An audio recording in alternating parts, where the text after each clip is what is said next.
পাওয়া যায় তার নামই বারমুডা ট্রায়াঙ্গেল।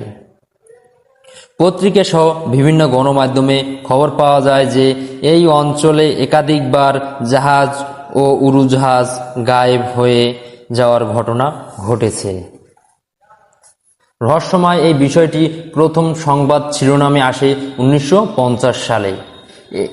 ওই বছরে সেপ্টেম্বর মাসে ফ্লোরিক পত্রিকায় মিয়ামি হেরাল্ড প্রথম বারমুডা ট্রায়াঙ্গেল নামটি ব্যবহার করে। ওয়ার্ডভ্যান্ট উইনকল জন্স নামক এক প্রতিবেদনে লেখা সংবাদে বারমুডা ট্রায়াঙ্গেলে হারিয়ে যাওয়া একটি জাহাজ ও কয়েকটি উড়োজাহাজের কথা তুলে ধরা হয়। তবে বারমুডা ট্রায়াঙ্গেলে আলোচিত করে তোলে মার্কিন সাংবাদিক ফ্রান্সিস ক্যাডেন্স প্রথম এ বিষয়ে একটি প্রতিবেদন তৈরি করে, তবে পরে একটি বই লিখে বসেন। তারপরেই